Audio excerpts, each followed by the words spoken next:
I just have to click on this little tech thing over here saying, hi, everyone, welcome back. I'm Abby Hagyard, and today is the day after everybody went to bed hoping that there would be wonderful gifts waiting for them in the morning. And I myself was wondering if there was going to be something under the tree. And lo and behold, I am now the proud owner of my very own glass slipper. It's just about the best thing ever. So it's going to have a place of pride behind me, and I'm going to give it a fond pat every morning. So I want to tell you a couple of things. We had a lot of snow last night, which meant that we went to sleep on the eve of a white holiday, a white Christmas, and this morning we woke up and there it was. And it does something, if you're in the northern climate, that all the things that you heard about, you read about, you talked about were just so real and so special. Good morning, Charles. It's wonderful to see you. Merry Christmas. Happy holidays. And I have been working on a wonderful project, and I had some wonderful news last night about the project. I had some amazing conversations with people associated with the project. So it was a very, very exciting time. Not the usual kind of gift that you get, but nevertheless, amazing all the same. So what I wanted to talk about today was the thing that happens on the eve of opening night. And yes, and same to Kat. On the eve of opening night, you do the opening performance. You've been gearing up. Oh my gosh, here we go. And then the show ends. And everybody takes their curtain cowl and they bow and they walk off stage and they're all excited and they're jumping up and down. And we go back to the actors' dressing room and we all celebrate. And then you go home. And now there's a run of the show following. It's only just begun. However, opening night was the wow. Opening night was the moment. And you wonder, no matter how many shows you do, you wonder if you're going to be able to make it as magical for everyone night after night after night. Because, you know, the people who bought tickets opening night, well, congratulations and thank you very much. You made it work. It's wonderful. The thing is that the people come on the second night and the third night and the 47th night, and with any luck, the 963rd night. And they're all hoping for that same magic. So it's on our shoulders every day, at every job, in every situation, whether it's a situationship, it's a relationship, whatever it is, when we are interacting with other people, they just naturally expect that you're going to bring your best. And we do the same. However, if we're not really feeling up to it, if we're tired, if we've had a long night, we've had a lot of stress, we've been running around crazy, and all of a sudden it's, oh my God, I'm exhausted, I'm going to fall down now. We forget that there are still people looking forward to that special magic. So the theme for today's video on this special day of the year is, what are you dreaming of now? Because as the song goes, a white Christmas, friends and relations, great vacations. We have been dreaming of last night and today for a while. We've been planning it. If we're all alone, if it's been a tough time of year, if we're longing and missing someone, we've been dreading it. And now it's here. And now we're in it. And so many of us make a mistake, and it's an easy mistake to make. We focus on this as the moment that we're never going to get back. We focus on this as, oh, I don't know what to do now. When the fact is, this is not the moment that matters. This is the moment before the moment that's coming. And right now, while we're together with our fans and our friends and our loved ones, and we're celebrating, we need to give ourselves permission to actually have a good time, a fun time talking about our memories. Gosh, remember last year when so-and-so fell and did that? Oh, and everyone's still talking about it. And this day, and then next year, when we see how people are getting along, when we see how things are changing, because we have the power, we have the ability, and we have the skill to take note of what's going on. We have this moment to remind us that this is an annual tradition. And whatever the tradition was last time, magic, does not mean that this time has to be exactly the same, or the next time has to be exactly the same. Whatever it is that we decide is our special day to remember, that's exactly what it is. And whatever comes, we have so many options open to us. We can be excited. We can be a little, worried about it. We can hope everybody's going to have a good time. We can wonder if something strange is going to happen the way it did the last time or the time before. Or we can just say, alrighty then, let's do this. Let's bring it, and let's just remember how magical it is to have this opportunity to be here. I celebrated a rebirth day on the 5th of December. Many, many years ago, I was in an accident. Many, many years ago, when I woke up in a hospital, I realized I was going to have a holiday this year. And every year since, on the 5th of December, I get together with my girlfriend who was in the car with me. We were two hapless passengers in the back seat.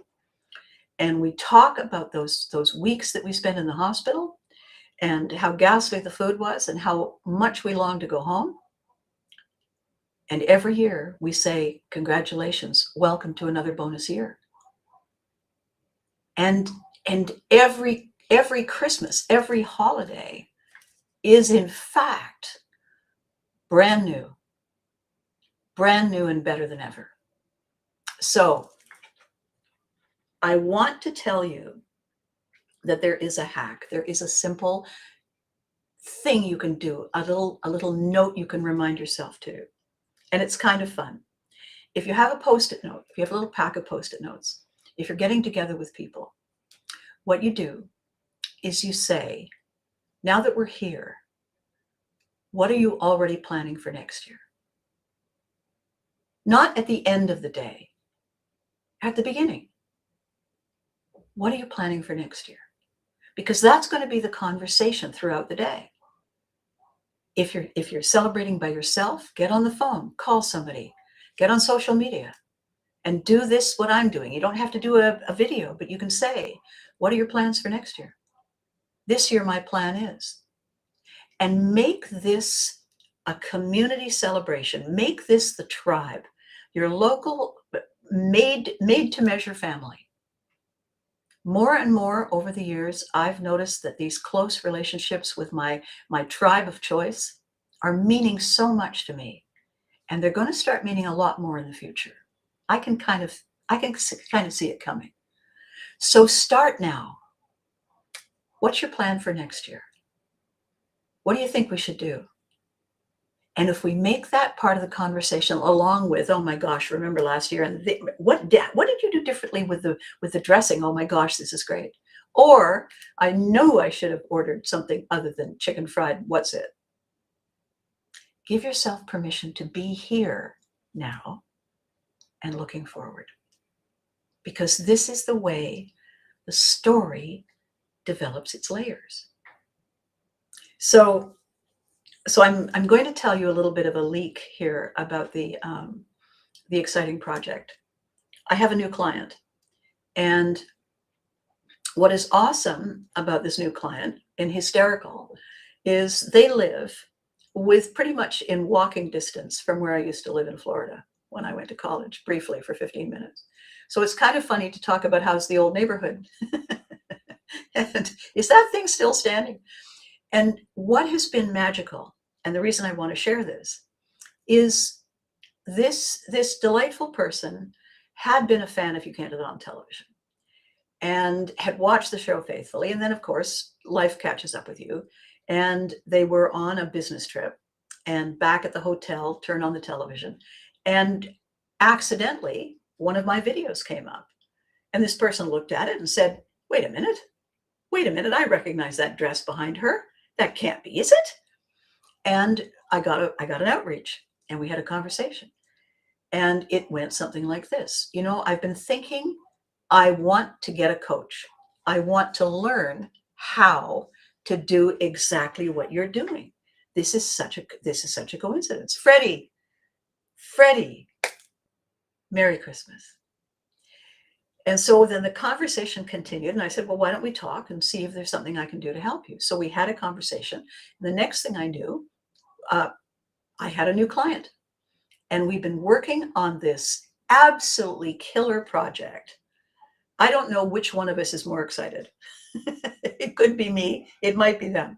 And the beautiful thing about this is we've had enough time in the past few weeks to get a really good foothold on the concept so that when we move into the new year next year, it already feels like something exciting is in the works, on the way.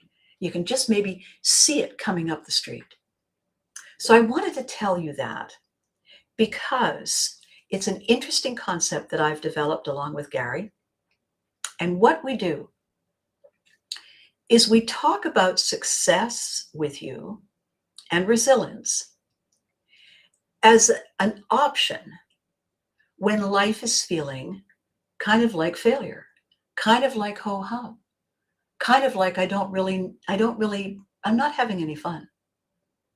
And so when we explain the process, when we talk about the purpose and the steps and the habits and the tools, it begins to look like something tangible that you can get your hands on. It begins to look like going to the gym once or twice a week to get back in shape, not to win the Olympics, but to get feeling like your old self again. You don't have to go for a year. You don't have to go every day. You just need to get yourself back in some kind of a routine that makes you feel, I got this. It's not so much about losing weight. It's about gaining confidence in who you are and why it matters. And well, my goodness gracious, look at this. Corey Slynn, how are you, lovely? It's been a while. I'm so glad you stopped by. It's so good to see your name right there.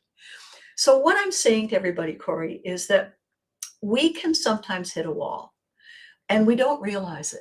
We just find ourselves sighing a little more often. We look in the mirror as we're walking by and we think, when did I start walking like that? And, we put our shoulders back and you think, gotta get stopping that. And then we realize we've picked up some kind of not really that excited habits.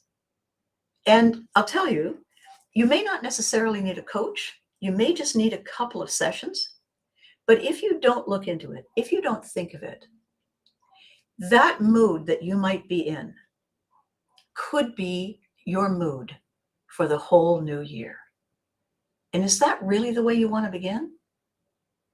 If you want to talk about career, if you want to talk about moving, changing something important in your life, every single one of my book clients, every single one, began saying they wanted to write a book. And as we worked through that process, mentoring them, showing them the hidden tricks and steps, it ended up being a very, very distinctive, unique, and exciting coaching process in more ways than one. Because what they didn't know how to do was get this thing that's inside them out of their head, out of their heart, have it at arm's length, own the pride of publishing your own book, but also the freedom to look at it over there, to examine it at arm's length, to give yourself permission to say, I was a different person when I started this little journey, and I'm feeling a whole lot better now. Because that's what this kind of coaching does. It's Pivotry and motion coaching.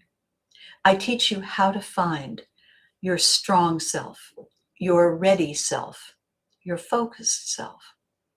I teach you how to find the way to feel the fun again. And there's nothing better.